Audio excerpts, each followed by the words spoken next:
Bonjour à tous, une nouvelle anecdote aujourd'hui, je vais vous parler du Festival Inox. C'est le festival mythique qui a eu lieu à Toulouse, à la Dune et l'Inox Club, pendant une dizaine d'années, dans les années 2000. C'est un festival incroyable où il y avait les meilleurs DJ du monde entier qui venaient mixer à la Dune, à Toulouse. C'était même limite le seul festival de ce type en France.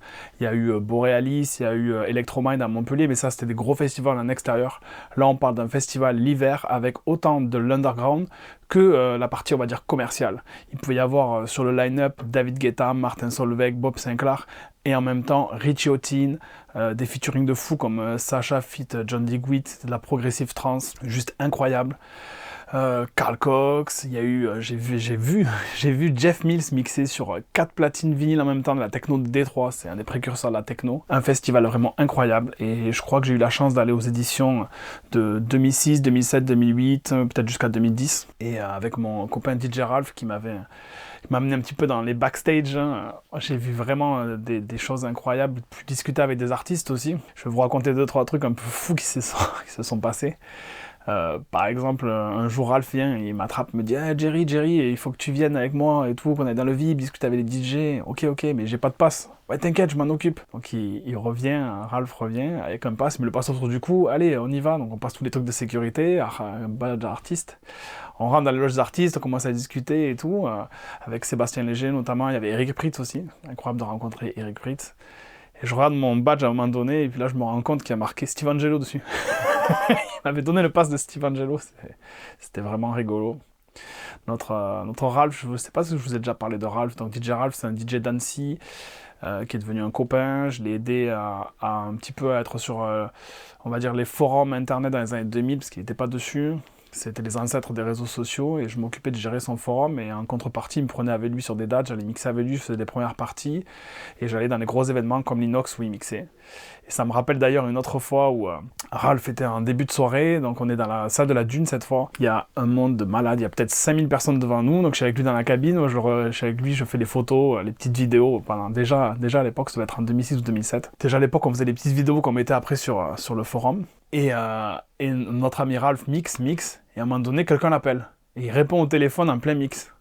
Et en fait, c'était Jean-Guy, le manager de David Guetta, qui était dans le taxi, et qui appelle Ralph en plein mix, qui lui dit « Ralph, on est dans le taxi avec David, on t'écoute en direct sur Fun Radio, t'es en train d'envoyer comme un fou, calme un peu, on est là dans 5 minutes et on va reprendre derrière toi. » Voilà un petit peu le personnage. Et donc, on entend crier avec Ralph dans le club « Ah !» On se retourne. Et derrière la cabine, il y a David qui arrive. Les gens, ils sont en folie. Il faut se rappeler, on est dans les années... Donc, on est en 2006. Il vient juste de sortir Love Is Gone, ou même Love Is Gone n'est pas encore sorti. Et déjà, c'est la première et seule rockstar de la musique électronique. En fait, genre, il y a les filles en délire qui s'accrochent à la grille derrière la cabine, qui crient et tout. Et la simplicité de David me choquera toujours parce qu'il rentre dans la cabine, donc il fait la bise à Ralph. Et puis, du coup, j'étais avec Ralph, donc on est tous les deux dans la cabine. Et puis, il me dit bonjour. Donc, je dis bonjour Jérémy. Et il me répond... Bonjour David, j'ai dit dire oui, je sais que t'es. Tout le monde qui t'attend là dans le club, tout le monde est en folie. Et c'est vrai que c'était incroyable de voir que déjà, il y a quasiment 20 ans, quand il arrivait quelque part, t'as toute la salle qui se soulève, qui fait wow. C'était déjà la première rockstar de la musique électronique. Il y a un artiste que j'avais vraiment aimé aussi, que j'avais découvert, on va dire personnellement, au festival Inox, c'était Sébastien Léger, artiste de musique électronique, qui faisait de la house très recherché. Il avait sorti un concept d'album un peu fou à l'époque sur le système solaire en fait, et chaque titre de l'album c'était par exemple Earth pour la Terre, Moon pour la Lune, Mars, Pluton, etc., etc. Il avait sorti tout un concept comme ça et il avait mixé au festival Inox. C'était un set incroyable, c'était de la tech house assez légère, c'était vraiment un style à part. Ce gars il a vraiment un style à part. Faudrait d'ailleurs que je regarde ce qu'il est devenu et peut-être que je vous mette en commentaire un lien pour aller écouter.